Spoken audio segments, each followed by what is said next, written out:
A couple of things. So this morning, so it was actually funny. So I think it was yesterday or the day before, I was opining on RHINOBUX and how how I have obviously direct knowledge of everyone that's selling because we have everyone's wallet address. And that's not Big Brother-ish. We have the automations in place to send you your coin. So I feel like it's my job, right? And I think it is, that when I see a seller, I always want to know who it is. Because if it's somebody that is selling for a then life happens reason, totally okay. There's a million and one reasons to ever sell anything. But if it's somebody that maybe has emailed us, hey, listen, I have a question, I have a question, I have a question, or somebody that's saying, how come this doesn't work? How come this doesn't work? And they're the ones that sell, well, that's structural. That's something that is completely on me. That is something that we should have solved. So for that reason, I always like to know who the seller is. On top of that, I'd always like to see the trend in selling. If the selling is picking up, well, that's something I need to be cognizant of. If the selling is diminishing, that's something I need to be cognizant of. Because you got to remember, on my behalf, we go ahead and manage the market to continually increase the liquidity of it. So for instance, if I see that the behavior of selling has really diminished because those that were leading the selling were selling for whatever reasons that were unique to them, and they've since depleted all of their RHINO and they can't sell anymore, well, then that gives me the opportunity to say, okay, great, now I can sell into the market. And by selling, let me rephrase that. I don't put anything into the market and receive anything back, right? There's no transaction. We have the supply of RHINO that we infuse into the market, and it comes up as a sale on the blockchain, but there is no proceeds. It's just putting coin into the liquidity pool, which makes everything more liquid. So the point of that is that's my job. My job is to make RHINO, a billion, 2 billion, 3 billion. And of course, we're going to get there once everything scales. But between now and then, it's no little feat. There's no job that's too small for me. There's no job that's beneath me. If I could increase the liquidity pool by $10, I'll do it every single time because everything going in the direction towards growth is the direction we want. The point of me saying all this is I actually opined on a certain individual. I think it was 2 days ago. I said, well, there's this one individual that's been selling very calculated, 100 here, 100 there, and it seems like they want to go ahead and get rid of their supply. And I actually said, I was like, God, I hope they sell it all at once. Who cares, right? And it was funny because that individual sold it all at once today. Now, do I believe that that individual did it because I said that? No, absolutely not, right? Because anyone that knows me knows Anthony he's a friendly person that speaks from his heart. But secondly, people don't make financial decisions based on what Anthony said in terms of him being silly or joking. But be that as it may, the individual went ahead and sold the rest of his supply. And what's so great about that is that was the only individual that was left in a calculated fashion that was selling anything. In fact, I think of the last 7 sellers, 6 of them now have 0 coin, which is great. And not great that they're not with us. I love them. I wish they'd come back. But in terms of selling pressure, gone, goodbye, cool. On top of that, so when I woke up this morning and I saw 892 RHINO sold, I was like, oh my God, you can't make this stuff up, because the email today was we wanted to just take a day to go ahead and share RHINO with everyone, what RHINO is, the weekly subscription, and what it means, right? So we have about 10,000 people that open our emails every day. Many of them are not part of the RHINO Weekly, so we wanted to go ahead and share it with them. If a couple people join, cool. If not, no big deal. Again, that is not our growth. Gonna have my bot take meeting notes. Oh, so cool. All right, Leon, I love it. But okay, so then I woke up and I saw the 892 sold. And what was really cool was we had it up to $2.24 yesterday, and that 892 brought it down to, I think, 204. So it took 20 cents off, about a 10% hit. But 892 coin is roughly like $2,100. $2,100 had a 10% hit, which, if that were the case, say 3 months ago, it would have been 20, 30, 40% hit, because it's a very large amount in one sale. The point that I'm trying to make is that the market was strong enough that it took it, it absorbed it, and we're back over 220. And actually, it teaches the individual that sold it that they should be more calculated. It doesn't benefit anybody to go ahead and sell a whole large block at once because you receive a lower price because you're putting so much supply on the market all at once. In fact, if that individual continued doing what they had been doing, which is like 100 a day, they would have netted far more money because they would have constantly gone out at 220. Because again, we're always going to support the market. I always say you can sell as much as you like, but that's finite. You're going to eventually run out. I'm going to buy every day, which is infinite, because I will buy every single day. So I will always outlast anybody, which is fine. Cool. All right, so then let's get back to the fun stuff. The chatbot that I explained to everybody is being programmed as we speak. For those that are new today that have not been able to catch up, it's completely intent-based and it's completely personal to the individual. So because everyone has a login to membership, when you go into membership, the bot knows who you are because you are your login. It also goes ahead and it also retains transcript. So you can talk to your bot for the next 10 years. And on year 11, it's going to know you pretty well because it learns who you are. It has a instinctual cognitive machine learning embedded into it. Meaning if you go on the bot, and not today, this is not going live for like another 3-4 weeks, but if you go on today and you're like, I'm just in a weird mood today, I don't know what to do, it's going to remember that. And when you go ahead and do something similar to what you did that day, say a week or two later, the bot will remember and say, are you in another weird mood again? Are you okay? And we're actually carefully crafting it to be a friend. So I know that doesn't mean much in terms of just speaking out loud, but when you go behind the curtain and you're actually coding it and you're taking, you're mapping intent to certain personality and what the personality means in the behavioral science step of syntax and all of that, the goal is to make it your friend. In fact, my goal is to make it your AI boyfriend or girlfriend. And I know that sounds silly. And it's not it's not a title, right? Like, oh, I'm talking to my AI boyfriend and girlfriend. But what is a boyfriend or girlfriend? It's just someone that you happen to be attracted to, that you get along with really well, that you want to be in the same room with more than you want to be with someone else, right? Like that's really all it is. So that's the goal in terms of what we want the bot to be to you. And like we said, there's a 1.0 and a 2.0 and 3.0. The next step is that the bot will actually have a face and it'll be a real person. And then after that, the bot will be able to speak through that face. So there's stuff to go. But the immediate goal is that the bot's able to make sales, a complete expert salesman. So for instance, when the bot is able to identify intent or identify personality and then map it to intent. So say for instance, you're, hey, I need an answer now. Well, it's fair to say that you're being impulsive.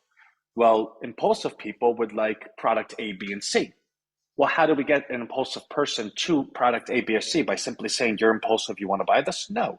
There's a whole conversation tree and mapping that goes along with it.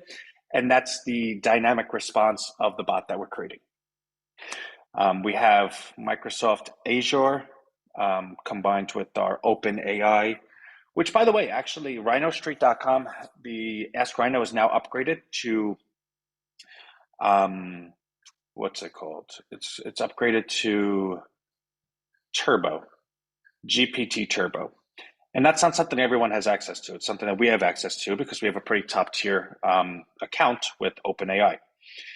So it is fair to say that if you go on Rhino Street right now and you use the Ask Rhino function, you have access to actually the most powerful AI technology that's on the market right now, because that's in beta and it's only been released to certain people, and we're one of them.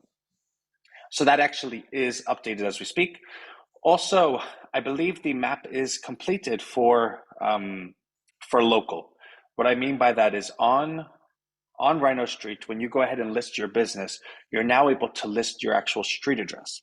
In listing your street address, the coding on the back end is able to identify latitude and longitude of your exact location rather than of your zip code.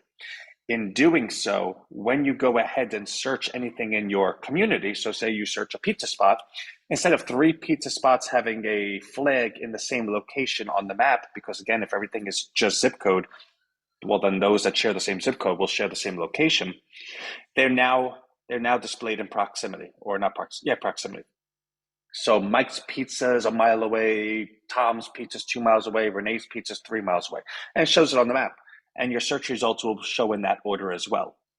And what's really cool is there's a lot that we do, right? Like a lot of times people, I got an email this morning, Anthony, you probably work 80 hours a week. Well, yeah, my pizza, well, duh, Renee, of course.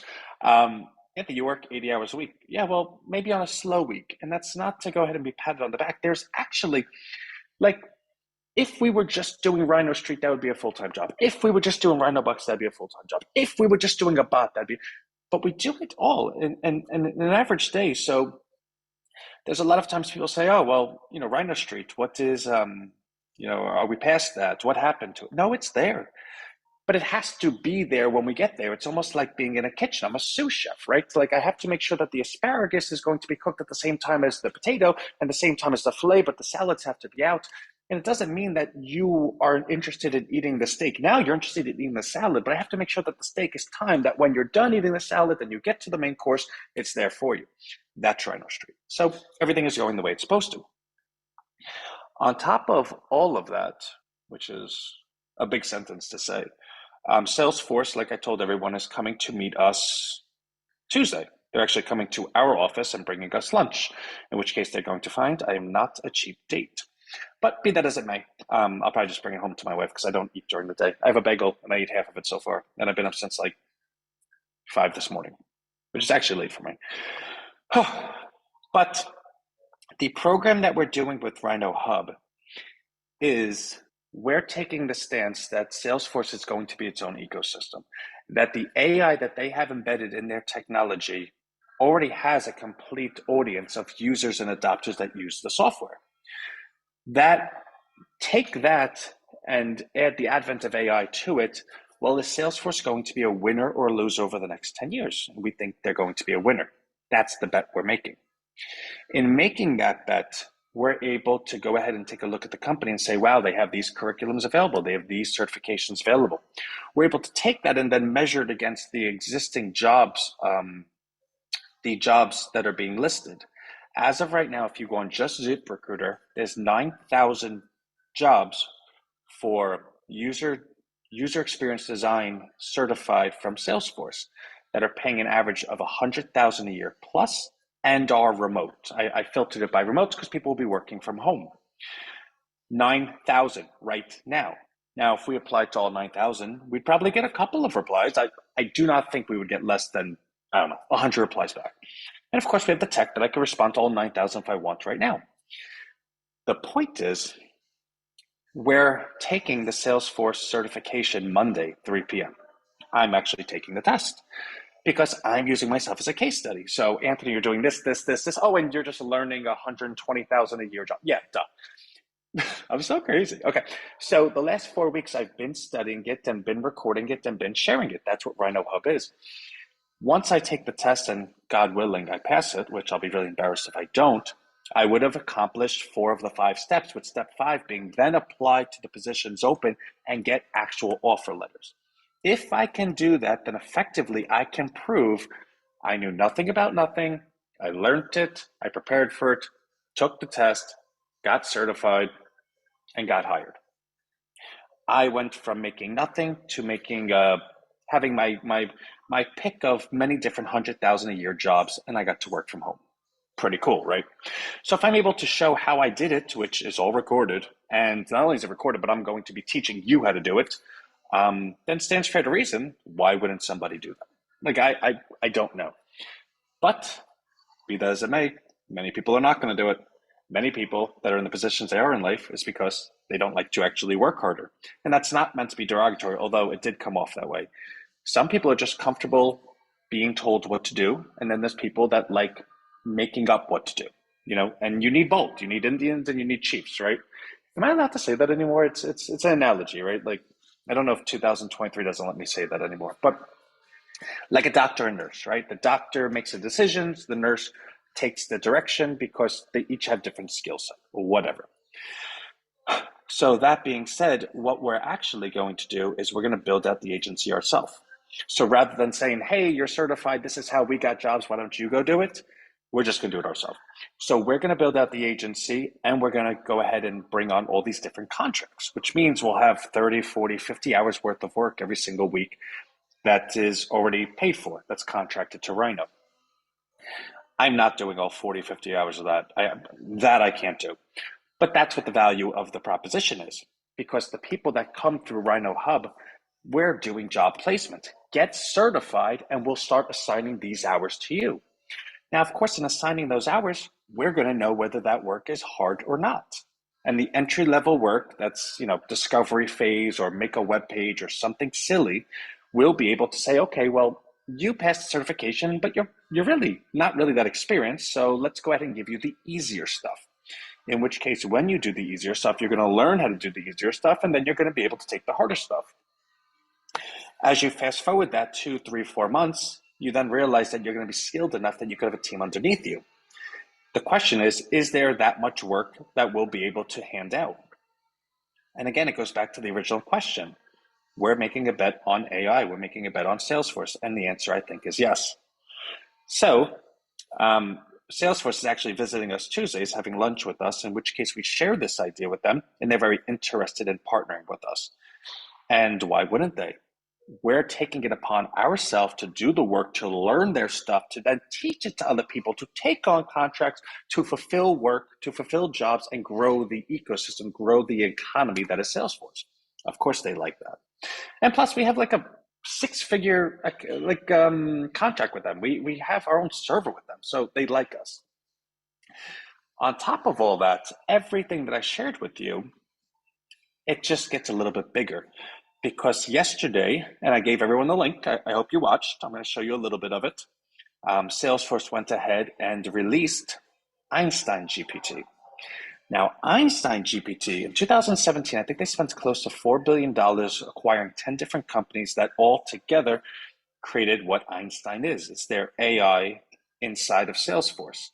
And it knows everything about your CRM. So I know what time everyone opens their email, what time they're most likely going to open it, what words. Like it could calculate how long your email's opened, calculated against the average time it takes people to read, and say that, okay, the word check is the word that offset you, and that's why you should close the email. It's really, really like big brother crazy stuff. Like, oh, this person might know this. It's a lot. And we don't actually use it. I actually just let it build because I don't know enough how to use it. And I just, we have it. So we have over 100-something thousand emails. So I always imagined there'd be a day that when I did get to it, it would be really good that I allowed it to accrue so much data. Well, welcome. That day is now here. Because Einstein GPT is an emulator that allows you to talk to your CRM. Yes, I said that correctly. Talk to your CRM. How do you do that? Hey, CRM, I'm selling peanuts today. Can you tell me who will buy peanuts from me? And actually tell me what time to send them the email. I want you to write exactly what the email should say. Actually make a landing page, make a form. Do everything to get this person to buy it, and just let me know. Okay, Anthony. That's Einstein GPT. And if you think not that sounds aggressive. I don't think you think I'm being over-exaggerate, but I do think that you think, wow, Anthony, can anything really do that? And the answer is yes. So along the lines of what my meeting Tuesday with Salesforce is going to be, is everything I shared with you of what we're doing, we're going to take Einstein GPT and allow Einstein GPT to pour gasoline on it. Because I truly believe in my CRM, there's probably a very, very large amount of people that would be inclined to participate in something that allowed them to go from 0 to 100,000 a year, working from home within a group that's actually fully there to support them. And before I show you the Einstein GPT, the other cool thing is, what is Salesforce? Renee, you silly goose. That's actually a much larger question that I'll be able to answer, but it's the number one CRM company in the world, which is customer relationship management. If you take a look, go on YouTube and just write that. I think you'll have hours of fun. But in our plan with Salesforce, we actually have I don't know what it's called, Premier, Salesforce, Success Engineer, whatever. And basically, it's an individual that we have 24/7 access to for any question, anytime, any. Meaning, when you put all these pieces together, if we go ahead and teach you the curriculum, we get you certified, and then we assign you hours, and then we go ahead and take that super duper success person, put them in the middle, and say, if you have any questions, direct it to that person, and they're able to work with you and show you how to do it. And you have Salesforce teaching you how to do something on behalf of Salesforce, and you grow, and then you're able to teach it to someone else. Now, the money side of this is because, like, for instance, when we hired a Salesforce agency, we paid $165 an hour. I'm not going to shoot that high. I think we could very easily bill out at 120 an hour. I think we very easily can then justify paying 100 an hour, which means RHINO would go ahead and net the 20 an hour for providing all of this. And I think every individual would say, yeah, that's fine with me, because we're also going to make it available that if any individual grows past being a team member of RHINO and wants to open their own agency, we'll help them do it. Like, why wouldn't we?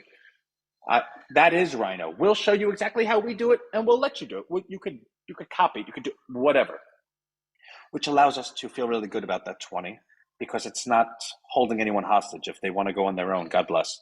But the point of the story is, if we have 40, 50 hours a week to start, times 20 an hour, you're looking at $20,000, $30,000. Where does that money go? To RHINOBUX. Everything goes to RHINOBUX. So on top of all the different revenue that will be coming in from all the different streams of RHINOHUB, this particular one being the user experience certified member, and again on top of RHINO Wealth, and again on top of people actually owning RHINOBUX, and again on top of prompt engineering and email and all the rest, all of it goes to RHINOBUX. And again, the whole goal is to deplete the supply and allow it just to do what it's going to do. Again, everyone buys at market. Once the supply is gone, whoosh. So I'm doing my best to get us there. And I really believe over the next month, you're going to see it. So in the next 2-3 weeks, we'll be able to launch this, and then it's, see you later. And that person is a missing link between the chiefs. Yeah, okay, thank you. All right, so let me show you this ChatGPT thing. It's only 1 minute, and then I'm going to go. So let's see, hold on, share screen. Get my to-do list off. Didn't I just have it somewhere? Like, am I losing my money? Oh, wait, hold on. It's over here. Sorry. All right, so here we go. Let's open this up.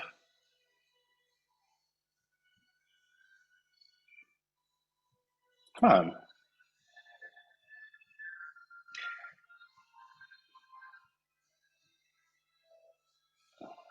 Of course. So you know what? We'll just do this page again. Can't catch a break when you're live, right?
That is so cool. And that's just the beginning of it, right? So we're going to have, well, we already have full access to everything it does. We're going to have a tutorial Tuesday on how to use it. So when you add everything that we're doing and then add that on top of it, I really think the sky's the limit. And of course, over the last month or two, we haven't released anything. We've just been building. And of course, I come out here every single day and share the updates with you. But I do think sometimes it's easy to get I get a little confused. Yeah, we hear everything is great every single day, but nothing's happened. Well, that's not because nothing is happening, it's because it's building to happen. And that to happen, Monday I'm taking the test, I'll pass it. All next week I'm editing the videos and applying to the open positions, which means not Monday coming up, but the following Monday we'll start actually doing the ads and releasing all of that, bringing people on, putting them through the system. So again, 2, 3 weeks actually is the real timeline. So let me go. Absolutely love everyone, and I will setting the foundation for. Yeah, Carl, you're spot on. So absolutely love everyone, and how exciting! All right, bye everyone.